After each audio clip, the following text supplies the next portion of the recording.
emprendedoras de la minería representaron a la región de Valparaíso en una feria denominada Exponor 2024 y que se realizó en Antofagasta. Las empresas pertenecen al clúster minero de la Asociación de Empresas de la región de Valparaíso, ASIVA, y vamos a conversar justamente con el mismo presidente del clúster minero de ASIVA, Carlos Vázquez, con quien estamos en este minuto en contacto. Señor Vázquez, muy bienvenido a la radio, gusto poder hablar. Hola, muy buenos días, mucho gusto, encantado de participar con ustedes. A ver, nunca se visibiliza de que la región de Valparaíso es una región minera, pero efectivamente una región minera y que efectivamente es parte también importante de la producción en la zona. Sí, efectivamente, tienes bastante razón. Normalmente se relaciona el mundo minero con el norte, pero también en la región nuestra tenemos bastante participación del tema minero y también muchas empresas que proveemos, entregamos servicios, hacemos ingeniería para el ámbito minero. Y también con el tiempo se espera también que la región vaya a crecer y sea un actor relevante con el tiempo. Ahora, cuando presentan o participar en esta misma feria, ¿qué es lo que se busca? ¿Se busca asociaciones comerciales? ¿Se busca presentar una suerte de imagen de la región o como imagen minera? ¿Se busca también poder desarrollar tal vez algunos acuerdos con algunas otras actorías para poder mejorar las condiciones? Perdimos la comunicación por teléfono, vamos a ver si la podemos recuperar. Estamos conversando con Carlos Vázquez, quien es el presidente del clúster minero de ASIVA. A ver, voy a darles también algunos otros datos en cuanto a lo que han sido también las condiciones de movilidad, porque nos han llegado también varios reportes respecto de lo que es, por ejemplo, el paso fronterizo de los Libertadores, que nos estaban preguntando de hecho por las mismas redes sociales. Pues bien, en este caso, hoy día, lunes 17 de junio, se mantiene cerrado el complejo Los Libertadores, debido al ingreso de este sistema frontal en la alta montaña. Así que atención también con esto, porque sigue cerrado justamente el paso fronterizo de Los Libertadores. Además, no ha tenido la posibilidad de las propias autoridades poder despejar justamente todas las vías. Nos estaban preguntando, pues bien, como les decía, entonces efectivamente está cerrado el complejo fronterizo de Los Libertadores. Recuperamos la comunicación con Carlos Vázquez, quien es presidente del clúster minero de ASIVA. Quería preguntarle un poco el objetivo de estar en Exponor 2024. Mira, la verdad que la participación del Exponor tiene varios objetivos. En general, para quienes estamos en el ámbito minero o relacionado al ámbito minero, tanto directo o indirectamente, una feria, una exposición tan importante como Exponor, tanto y que es importante no solo a nivel nacional, es muy representativa a nivel internacional. Para quienes proveemos nos permite varias cosas. Por un lado, por supuesto, visualización. Tener el contacto y el relacionamiento con empresas muy importantes, empresas relacionadas directamente con la minería, y por ende nos permite llegar a tener generación de oportunidades en el mediano o largo plazo. Entonces, la participación como te decía, una feria tan importante como esta es importante para, valga la redundancia, importante para todos quienes proveemos o hacemos algún tipo de servicio para la minería. Ahora, preguntarle, ¿de qué manera también ustedes definen el clúster? Es decir, ¿cuáles son las áreas y los diferentes actores de la minería que están integrados? Mira, buena pregunta. La verdad que el clúster que componemos, quienes son socios dentro del clúster de ASIVA, digamos, el clúster minero de ASIVA, la verdad que cubrimos una amplia gama de servicios, y bienes. Por un lado, hay empresas que proveen y suministran bienes y servicios, o productos y bienes. Hay otras que entregan servicios relacionados con la tecnología. Hay otros que el tema logístico. Por lo tanto, nosotros estamos cubriendo hoy día a través del clúster y los diferentes socios una amplia gama dentro de los diferentes requerimientos de lo que es la minería. Por ende, hoy día estamos siendo un actor, a pesar del poco tiempo que llevamos como clúster, un actor que está bastante siendo relevante en todos nuestros clientes.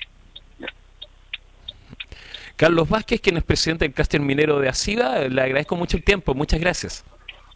Ok, agradezco el tiempo a ustedes también, adiós.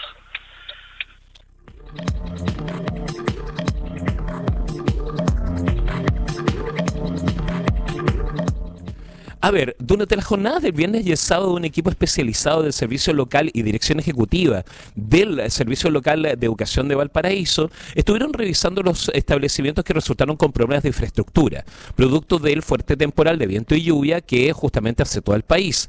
Y resulta que se determinó la suspensión de clases en 5 establecimientos de nuestra región. Escuchan a continuación a Daslav Mijovilovich, quien es el director ejecutivo del Servicio Local de Educación Pública de Valparaíso. Mira, hemos estado en terreno revisando el impacto que tuvo este frente mal tiempo en nuestros establecimientos educacionales y en permanente coordinación con los directores de nuestras comunidades educativas, a razón de lo cual para este día lunes vamos a solicitar la suspensión de clases con recuperación de 5 establecimientos. Estos son la Escuela Intercultural Laguna Verde, el Centro Educativo Integral de Adultos, la Escuela República Árabe de Siria, la Escuela Grecia y el Liceo Bicentenario Marítimo de Valparaíso. Con respecto a la Escuela Grecia, es necesario hacer presente que dentro del verano de este año ya se llevó a cabo un proyecto de mantenimiento de las techumbres con un costo aproximado de 60 millones de pesos que permitió que con este frente de mal tiempo muchos espacios educativos que antes se llovían hoy día no. Sin embargo, también es cierto que dada la magnitud del daño que tiene ese establecimiento educacional que no tuvo mantenimiento durante décadas, los costos que demandan para una reparación integral son mucho más elevados. Es por eso que estamos llevando a cabo un proyecto de conservación de la techumbre por 200 millones de pesos más, los cuales consideran una ejecución de 50 millones durante este 2024 y 150 millones aproximadamente durante el año 2025.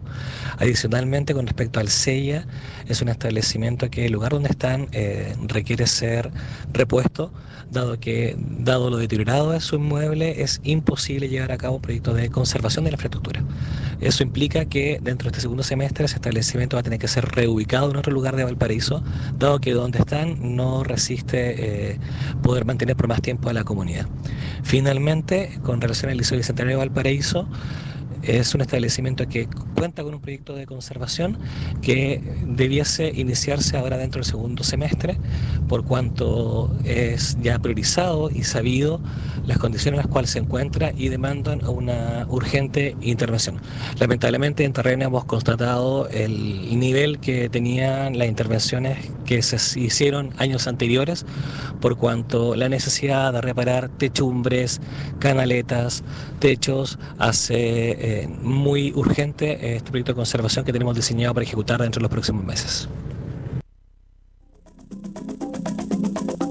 Hora de dialogar.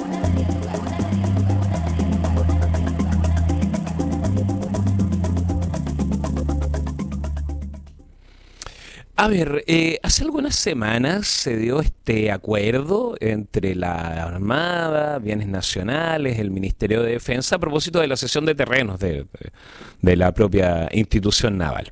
Y claro, esto estaba pensado para que puedan ser proyectos habitacionales. Pero no está cerrado el punto, digamos. Es decir, ha habido un trabajo que se ha estado llevando adelante de manera sistemática. Este fue un primer paso. Vamos a conversar acerca de este tema y otros con el Seremi de Bienes Nacionales, Tomás Kovacic, que está ahora en los estudios con nosotros comenzando la semana. Seremi, muy bienvenido a la radio, gusto poder conversar. No, igualmente, un gusto estar acá, Ricardo, y feliz de conversar con ustedes para partir la semana. Tenemos de todo, así que vamos nomás. Ya, tenemos de todo. Bueno, partamos con este tema que lo mencionaba, digamos, es decir, a ver, lo que fueron los terrenos, justamente acá en la parte alta de Valparaíso, se señalaba de que eran para proyectos habitacionales y que esto se había conseguido porque, entre otras cosas, la Armada no había llevado una gestión tan intensa de esos terrenos. Entonces quería preguntarle, ¿cómo han evaluado esto de que las Fuerzas Armadas tengan terrenos o tengan propiedades fiscales y que no usen mayormente? Sí, bueno, en el marco bueno, asumimos como administración, como gobierno, y una de las cosas principales que se gestionó en el primer momento, que es parte del compromiso del presidente cuando era candidato, es el plan de emergencia habitacional, de cómo también nos hacemos cargo del déficit habitacional que asciende a nivel país de cerca de 650.000 viviendas, unidades, ¿ya? Y eso implica tener, obviamente, como primera cosa, un banco de suelo robusto, ya desde lo público, ¿cierto? Desde la articulación de poder hacer desde el Ministerio de Bienes Nacionales con las Fuerzas Armadas y con otros organismos del Estado la disposición de suelo fiscal, como incluso también suelos particulares que se van adquiriendo a través del Ministerio de Vivienda y Urbanismo y las glosas presupuestarias asociadas a la compra de terreno. Dicho esto, las evaluaciones que hacemos de la propiedad fiscal, bueno, tienen varias capas y varias particularidades, son caso a caso. Y en este caso, la situación acá en la región de Valparaíso, una de las cosas que hemos trabajado trabajado mancomunadamente, y ahí destaco siempre el diálogo, ¿cierto? La disposición y la puesta en valor también que ha tenido las Fuerzas Armadas, y en este caso la Armada, para obviamente poner por delante el interés de Estado, de hacer del Banco de Suelo un esfuerzo de todas las instituciones del Estado. Y en este caso, efectivamente, Ricardo, como tú bien dices, en el fondo El Vergel y Parracía, en Valparaíso, donde se ponen a disposición cerca de 130 hectáreas, hay una evaluación respecto a la subutilización del suelo, es decir, son 130 hectáreas que no estaban siendo utilizadas para los fines pertinente, en definitiva, para los fines que la institución haya establecido, y es por eso que en esta coordinación que está andando desde marzo del 2022, donde está el Ejecutivo, cierto, liderado por el Ministerio de Vivienda, Bienes Nacionales, el Ministerio de Defensa y las ramas de las Fuerzas Armadas, de hacer una evaluación a lo largo de todo el territorio nacional, aquellos espacios o terrenos fiscales que no están siendo utilizados,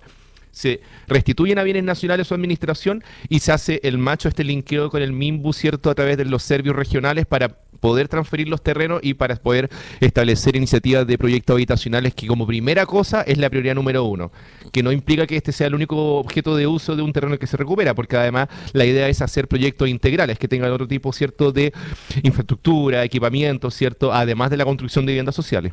Ahora, preguntar, ¿se están viendo otros terrenos de otras ramas de las fuerzas? Sí, bueno, de hecho contarte, Ricardo, que hace 3 semanas atrás estuvimos en la comuna de Quillota entregando un terreno que entregó, valga la redundancia, el Ejército a Bienes Nacionales, y nosotros ya entregamos a la Municipalidad de Quillota para un proyecto deportivo, una cancha de altísimo, cierto, estándar de competitividad, para poder desarrollar un proyecto en la Municipalidad de Quillota.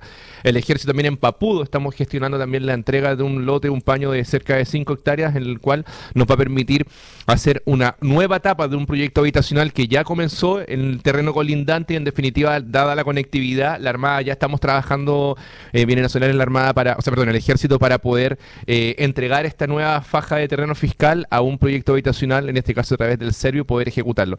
Son las conversaciones, y por eso decía Ricardo que para cada paño, para cada terreno fiscal hay particularidades, hay coordinaciones distintas, obviamente hay análisis técnicos distintos, dada por ejemplo las pendientes, entre otras cosas más técnicas, pero ha ido avanzando y hemos tenido de verdad una muy buena coordinación con la rama de las Fuerzas Armadas, que también son parte del Estado y por ende también son parte de la solución a propósito del déficit habitacional y el déficit del Banco de Suelo.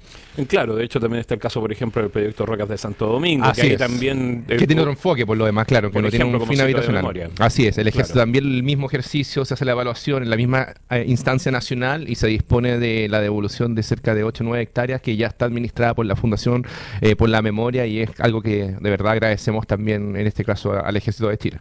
Ahora, y en el caso, por ejemplo, del Fondo Las Salinas, porque ya el mismo comandante jefe de la Armada había señalado que estaba disponible para poder entregar esos mismos terrenos. Entonces, ya, perfecto. El comandante jefe dice, sí, esos terrenos pueden ser entregados. ¿Para qué? Sí, bueno, como primera cosa, insisto, la importancia de, una vez concretada el traspaso, en este caso, del Fondo de la Salina, está avanzando un lote, cierto, importante ahí colindante con la subida Alessandri, la población de Alejandro Navarrete. En definitiva, se evalúa, se transfiere, y nosotros, cuando recibimos la administración por parte de la Armada, en este caso, al tiro ponemos los antecedentes y todos los planimetría y todos los antecedentes técnicos al Servicio de Vivienda y Urbanización, que es el Servio regional, para que hagan la evaluación respecto al suelo, porque nosotros disponemos, el órgano técnico, el brazo ejecutor es el MIMBU, y el MIMBU evalúa el terreno. Por decirte, de 10 hectáreas, si nos dice el MIMBU que son 8 factibles o 5 factibles, transferimos los que son factibles, y los demás, o el remanente que no es factible, buscamos otra alternativa, obviamente, de infraestructura de inversión pública o incluso público-privado. Pero obviamente, la integralidad de un proyecto tiene que tener otro tipo de equipamiento, además, no solamente viviendas sociales, de tal manera de hacer la solución habitacional mucho más completa, digámoslo así, mucho más, obviamente, transversal a bienes públicos, servicios públicos, transporte, equipamiento comunitario, en definitiva, generar mejores condiciones para la calidad de vida de las personas. Estamos conversando con el Ceremi de Bienes Nacionales, Tomás Kovacic, preguntarle por los programas de título de dominio que han estado trabajando en eso. Sí, bueno, aparte nosotros de administrar la propiedad fiscal y darle un distinto uso, más allá que la prioridad sea el plan de emergencia, sino que la diversificación de la propiedad fiscal desde fines habitacionales como fines productivos, económicos, sociales, deportivos, entre otros, también tenemos dentro de nuestra normativa tenemos la regulación regularización de la pequeña propiedad raíz. ¿Qué quiere decir esto? Hay muchas familias que llevan viviendo durante 50, 60 años, que se va traspasando en generación la posesión material de una vivienda. O sea, que tú vivas en una misma vivienda que vivió tu abuelo, nuestro bisabuelo, ¿cierto? Pero en definitiva eso no implica que haya estado, o sea, que esté regularizado, que esté inscrita en el conservador de bienes raíces. ¿Ya? ¿Qué permite esto? Cuando tú regularizas, inscribes finalmente tu vivienda, poder postular a distintos programas o subsidios habitacionales del Ministerio de Vivienda. Así que eso también es una oportunidad que le genera un abanico de oportunidades para el desarrollo de la misma vivienda, poder inscribir en el conservador, poder postular a distintos subsidios del MIMBU y poder obviamente mejorar la calidad de vida de la familia o el núcleo familiar. Y en ese sentido, ¿qué evaluación hacen? ¿Cómo han estado también en cuanto a cifras, digamos, objetivos que se han planeado, digamos, en la misma cartera? Sí, nosotros al año recibimos aproximadamente, bueno, los procesos de regularización son muy demandantes. Sí. Solo nosotros como Seremi Bienes Nacionales al año APP estamos recibiendo entre 1.200 y 1.500 solicitudes. ¿Ya? Nuestros procesos de regularización igual están dentro de una base jurídica, técnica, es un proceso bien... No es algo tan acotado, en definitiva estás regularizando una propiedad de un particular a nombre de otro del solicitante, eventualmente, si es que pasa obviamente todo el proceso normativo. Dura aproximadamente entre 14 y 16 meses este proceso de regularización y en definitiva hemos notado un buen avance, una buena coordinación a propósito de cambios normativos y legales. Eso también la ley nos ha mandatado a coordinarnos también con municipios, con las direcciones de obra, con el mismo Serviu, con el fin de que nuestro proceso de regularización de pequeña propiedad raíz de las viviendas vaya en armonía, vaya en la misma línea de los instrumentos de planificación. Te pongo un ejemplo súper práctico, Ricardo. Antiguamente se regularizaba, era más flexible, más laxa la norma de regularización. Entonces, cuando tú generabas regularización por bienes nacionales en un lote, donde finalmente ese lote proyectaba una calle, un bien nacional de uso público, en la urbanización, digámoslo así, pero justo hay una regularización previa, puede entorpecer el proceso de urbanización porque se regularizó o sea, en la antigüedad una vivienda donde hoy día está proyectada una calle. Entonces, obviamente, la norma antigua no establecía esta coordinación entre el MIMBU o la Dirección de Obras cuando se urbanizaba un loteo con bienes nacionales. Hoy día la norma vigente nos mandata obligadamente a esta coordinación en definitiva de tener una mejor perspectiva de la regularización. ¿Dónde regularizamos? A propósito de las zonas de el tema del incendio, ¿cierto? A propósito de situaciones de emergencia y de riesgo asociados en playas de río, por ejemplo en el Valle de la Aconcagua, es que no podemos regularizar en cualquier lado. Tenemos que regularizar donde estén las condiciones habitacionales, donde nos permitan los instrumentos de planificación urbana y en definitiva poder darle una solución en tranquilidad y en armonía a la familia y no en definitiva poder el Estado regularizar una ocupación material donde se generen condiciones de riesgo, como se hacía antes. Es por eso que nuestro proceso se ha ido modernizando de alguna manera con una mirada obviamente mucho más responsable y en coordinación con los distintos organismos públicos que en el área del mundo habitacional y planificación. Y ya que hablaba justamente también, por ejemplo, del tema de las zonas siniestradas, ¿en algún momento se va a determinar de que algunos terrenos, por ejemplo, no van a poder ser utilizados, digamos, para habitación porque, por ejemplo, se tenga que generar espacios públicos, pensando en seguridad, digamos, porque mucho se ha hablado respecto, por ejemplo, acá en el Plan de Valparaíso se coloca el antecedente arquitectónico que después de un gran terremoto, en donde hubo mucha gente que murió, digamos, aplastada por los derrumbes de los edificios, se generaron las plazas como lugares de seguridad. ¿Se ha proyectado esto en términos de que hayan sectores siniestrados que no puedan ser poblados para poder generar mejores condiciones de seguridad en el entorno? Absolutamente. Es una mirada que incluso a propósito del mega incendio, tú te das cuenta es que los instrumentos de planificación territorial vigente, que es un plan regular, desde un plan regular comunal, donde te establece la zonificación o las zonas donde puedes habilitar vivienda, versus la realidad actual, hay una asimetría no menor. Es decir, por ejemplo, si tenemos un instrumento que está actualizado, la última actualización fue hace 20 años, pero hoy día las condiciones climáticas, las condiciones de consolidación urbana son totalmente distintas a propósito de la proliferación de asentamientos irregulares, que claramente van fuera de la norma urbanística. Ahí tenemos una asimetría que el Estado tiene que hacerse cargo, y en definitiva, ¿cómo nos hacemos cargo? Es con los insumos técnicos a propósito de las zonas de riesgo establecidas por CONAF, ¿cierto? Que no están hoy día en los planes reguladores vigentes. Tú también vas teniendo una mirada respecto a dónde puedes seguir consolidando y por ende, dónde no puedes seguir consolidando y por ende, dónde relocalizas, donde, ¿cierto?, trasladas a este núcleo habitacional que no puede estar o no se puede volver a asentar en zonas de riesgo. En zonas de riesgo, insisto, quizás el plan regulador hoy día permite dar alguna flexibilidad, pero con los nuevos antecedentes técnicos, las zonas de riesgo, en definitiva, que están demarcadas por CONAF en la zona de la catástrofe del verano, te permite hoy día tener una estrategia distinta a como la teníamos hace 20 años atrás. Y es por eso que es importante que el Estado, a propósito de la planificación urbana, tenga la actualización constante en sus instrumentos de planificación, porque si nos vamos quedando atrás con la norma vigente y versus las condiciones habitacionales y los tiempos van cambiando mucho más rápido que la norma que el mismo Estado está estableciendo, allá se nos genera un problema. Y en definitiva es el Estado el que tiene que tener la capacidad de adelantarse frente a situaciones que van a ocurrir con mayor frecuencia a propósito de los eventos climáticos y el cambio climático. Así que, Ricardo, tenemos un gran desafío como Estado, que es como Estado, no es de una administración de turno, sino en definitiva una mirada a largo plazo y cómo somos capaces de ir mitigando y dándole soluciones a la gente que tengan todos estos componentes, ¿cierto? No solamente reconstruir una vivienda per se y punto. En definitiva, cómo también hacemos ese equilibrio entre darle una seguridad económica, una seguridad social, en definitiva, a la gente, en este caso damnificada, pero al mismo tiempo responsable, el Estado siendo responsable. Ahora, quería preguntarle, no es directamente de la pertenencia de la cartera, pero si uno hablara de espacios públicos o espacios fiscales sí puede impactar. Resulta que el viernes en el Mercurio de Santiago apareció un informe del Consejo para la Transparencia. En ese informe del Consejo para la Transparencia hacía una revisión respecto de los municipios que reciben recursos de empresas inmobiliarias privadas para poder invertir en espacios públicos, que es a través de una ley.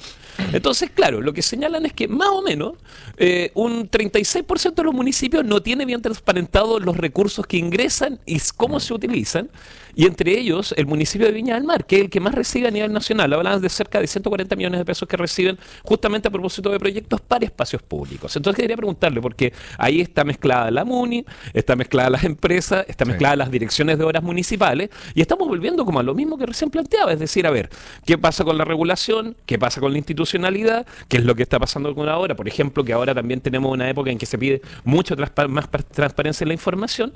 Entonces, eso finalmente nos va impactando también en que se vaya mejorando el espacio que es de todos, el espacio público, la plaza, el lugar, el banquillo, el paradero. Sí, no, un poco lo mismo, Ricardo, la verdad. O sea, desconozco el caso particular en el cual el Mercurio sí, se menciona. Era un informe del Consejo para la Transparencia. Pero claro, o sea, en términos macro, obviamente, y en general, obviamente los municipios o toda institución pública debe ir tratando de... No solamente de ir tratando, es un mandato de ir modernizando sus procesos internos administrativos en función de si hay una norma vigente respecto, ¿cierto?, a lo que tú me decías, a un aporte por parte de tercero o de privado.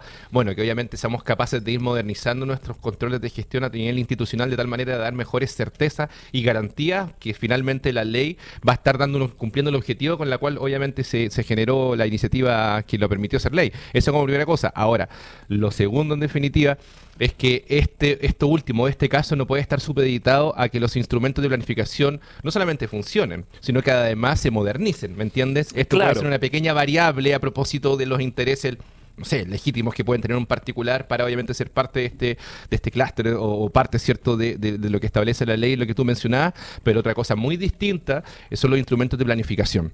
Ya, y el cuidado también en los espacios públicos, los bienes nacionales de uso público, como las plazas, los puntos de encuentro, ¿cierto?, las áreas verdes, el equipamiento comunitario y también las zonificaciones que establece el mismo plan regulador. Y en eso, obviamente, esa es como nuestra matriz, los instrumentos de planificación en nuestra matriz, y todo lo demás, todos estos componentes como ese y otros componentes son brazos, pero que tienen que estar dentro de un marco armónico, institucional, robusto, claro, que dé certezas tanto en lo público como también en lo privado, y en definitiva podamos obviamente generar ese match entre todas las partes y que demos certeza finalmente a la ciudad que estamos pensando hacia el futuro. Claro, porque finalmente nos encontramos con lo mismo. De hecho, también esto viene a reverdecer, o bueno, a colocar todavía más intenso lo que ha sido una polémica entre el mismo director de obras municipales respecto de la alcaldía, en donde finalmente vemos de cómo se está construyendo la ciudad o cómo se determina también los usos de los suelos. Totalmente. De hecho, tuvimos un debate a propósito del Prembal, por ejemplo, que también ahí se planteó a propósito de la imagen objetivo. Así es. El CRM de Bienes Nacionales, Tomás Kovacic, conversando con nosotros a esta hora de la mañana. Le agradezco mucho la visita, muchas gracias. No, gracias, Ricardo, que hay ganas de hablar de Mbappé, pero ya habrá otro momento para hablar de Mbappé. Tenemos todavía harto del mes. Han ganado los campeones, ¿eh? No ha habido mucha sorpresa que digamos en las primeras fechas. Está bien.